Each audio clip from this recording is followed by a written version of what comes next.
சங்கைக்குரிய மகாநாயக தேரர்களே, இணை மதகுருமார்களே, வெளிநாட்டு தூதுவர்களே,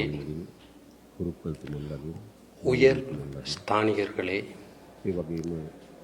பிரதம நீதியரசரே, அழைப்பு விடுக்கப்பட்ட சிறப்பு அதிதிகளே, எமது நாட்டின் சனநாயகத்தின் மிக முக்கியமான பண்பு மக்களால் தம்மை ஆள்வதற்கான ஆட்சியாளரை தெரிவு செய்து கொள்வது என்பது எங்களுக்கு தெரியும்.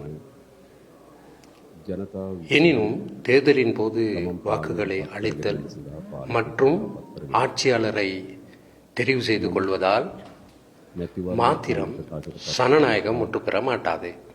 அது சனநாயகத்தின் ஒரு அடிப்படை அம்சமாக அமைந்த போதிலும் எமது நாட்டில் சனநாயகத்தை பலப்படுத்துவதற்கான கட்டமைப்புகளின் பலம் பொருந்திய தன்மை, அதே போலவே சட்டங்களின் பலம் வாய்ந்த தன்மை அவசியம் என்பதை நாங்கள் ஏற்றுக்கொள்கிறோம்.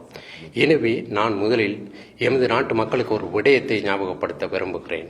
இந்த நாட்டின் சனநாயகத்திற்காக எனது உச்ச அளவிலான அர்ப்பணிப்பினை எனது பதவிக்காலத்தில் வழிகாட்டுவேன்.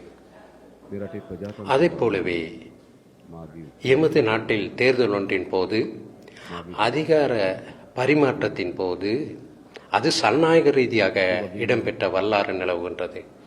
ஒருபோதுமே தேர்தல் ஒன்றின் போது இடம்பெறுகின்ற அதிகார பரிமாற்றத்தை எந்த ஒரு தலைவரும் நிராகரித்ததில்லை.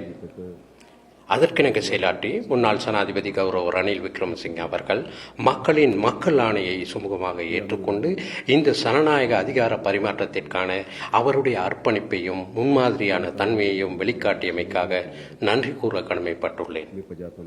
அதே போலவே எங்களுக்கு கிடைப்பது சவால்கள் நிறைந்த ஒரு நாடு என்பதை நாங்கள் மிகவும் ஆழமாக விளங்கிக் கொண்டிருக்கிறோம். எமது அரசியலில் இதைவிட பரிசுத்தமாக்கப்பட வேண்டிய மக்கள் பாரிய அளவில் எதிர்பார்க்கின்ற சாதகமான அரசியல் கலாச்சாரம் ஒன்றின் தேவை நிலவுகிறது. நாங்கள் அதற்காக அர்ப்பணிப்பு செய்ய தயார். எமது நாட்டின் அரசியல்வாதி மற்றும் அரசியல் பற்றி பிரஜைகள் மத்தியில் பாதகமான ஒரு அபிப்பிராயமே நிலவுகிறது. அது பொருத்தமற்ற ஒரு இடமென்றே கருதுகிறோம். எனவே நாங்கள் எமது பக்கத்தில் உச்ச அளவில் மீண்டும் அரசியல் பற்றியும் அரசியல்வாதி பற்றியும் மக்களின் நன்மதிப்பினையும் நம்பிக்கையையும் ஏற்படுத்துவதற்காக எமது தரப்பில் ஆற்றக்கூடிய பணிகளை ஆற்ற தயார். அத்துடன் எங்களுக்கு கிடைக்கின்ற இந்த ஆழமான நெருக்கடியானது வெறுமனே ஓர் அரசாங்கம் அல்லது அரசியல் கட்சி அல்லது ஒரு தனிநபரால் மாத்திரம் கடந்து செல்லக்கூடிய நிலையில் இருப்பதாக நாங்கள் நம்பவில்லை. ஏனென்றால் நான் இதற்கு முன்னரும் நான் ஒரு மாயாஜால வித்தைக்காரன் அல்லவென கூறியிருக்கிறேன். நான் ஒரு மெஜிக்காரன் அல்ல. நான் இந்த நாட்டில் பிறந்த ஒரு சாதாரண பிரஜை. ஆற்றல்கள் இருக்கின்றன, ஆற்றாமைகளும் இருக்கின்றன, நாம் அறிந்த விடயங்களும் இருக்கின்றன, அறியாத விடயங்களும் இருக்கின்றன. ஆனால் என்னுடைய முதன்மை பணி ஆற்றல்களை உறிஞ்சி எடுத்து அறிந்தவற்றை ஒன்று திரட்டி மிகச் சிறந்த தீர்மானங்களை மேற்கொண்டு இந்த நாட்டை நெறிப்படுத்துவதாகும். அதனால் அந்த கூட்டான இடையீட்டின் பங்காளியாவதே என்னுடைய பொறுப்பாகும்.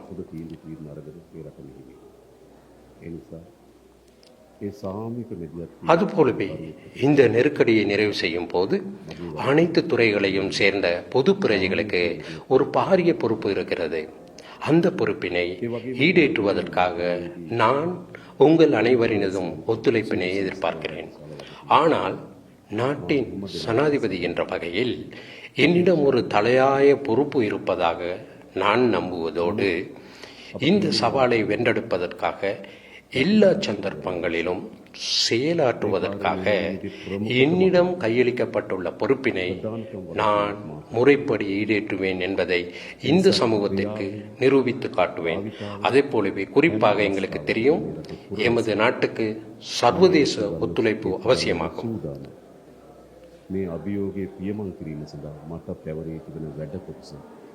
எமது நாட்டுக்கு சர்வதேச ஒத்துழைப்பு அவசியமாவதைப் போலவே உலக நாடுகள் மத்தியில் எத்தகைய அதிகார பிளவுகள் இருந்தாலும் நாங்கள் உலகில் தனிமைப்படுத்தப்பட்ட ஒரு நாடாக அமைந்துவிட முடியாது. உலகத்துடன் கூட்டாக ஒருங்கிணைந்து பயணிக்க வேண்டும். அதற்கு அவசியமான தீர்மானங்களை மேற்கொள்வதில் நாங்கள் ஒருபோதுமே தயங்க மாட்டோம். அதே போலவே எமது நாட்டை கட்டியெழுப்புகையில் கைத்தொழில் அதிபர்கள், தொழில் முனைவோர் முக்கியமானவர்களாக கருதப்படுவார்கள். எனவே அவர்களை பலம் பொருந்தியவர்களாக கட்டியெழுப்ப அரசாங்கத்தின் செயற்பாடுகளுக்கு ஒத்துழைப்பு வழங்கி உதவுவார்கள் என நாங்கள் நம்புகிறோம். இறுதியாக நான் கூறி வைக்க விரும்புவது, எமது நாட்டின் ஜனநாயகத்தினால் நான் ஜனாதிபதியாக தெரிவு செய்யப்பட்டிருக்கிறேன். அவ்வாறு தெரிவு செய்து கொள்வதற்காக மக்கள் எனக்கு வாக்களித்திருக்கிறார்கள். எனக்கு அளிக்கப்படாத வாக்குகளும் இருக்கின்றன. எனவே எமது வெற்றியின் உள்ளடக்கம் மற்றும் அளவு பற்றி எமக்கு சிறந்த புரிந்துணர்வு இருக்கின்றது. எனவே எமக்கு ஒத்துழைப்பு நல்காத, எம்மை நம்பாத பிரஜைகளின் ஒத்துழைப்பினை பெற்றுக் கொள்வதும் அவர்களின் நம்பிக்கையை வென்றெடுப்பதும் எனது ஆட்சி காலத்தில் எனக்கு கையளிக்கப்பட்டுள்ள பொறுப்பாக அமைகின்றது. அந்த பணியை சரிவர ஈடேற்ற முடியும் என்ற நம்பிக்கை எனக்கு இருக்கின்றது. எதிர்காலத்தில் இவை அனைத்துமே நடைமுறையில் சாத்தியமானதாக அமைகின்ற அனுபவத்தை உங்களால் பெற்றுக்கொள்ள முடியும்.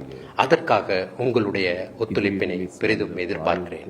உங்கள் අனைவருக்கும் மும்மொழிகளின் நல்லாசியையும் கடவுளின் துணையையும் வேண்டிக் கொள்கிறேன். ඒ සඳහා සියලු ජනතාවගේ සහාය අපේක්ෂා කරනවා. තෙරුවන් සරණයි. දෙවි පිහිටයි සියලු දෙනාටම. බොහොම ස්තුතියි.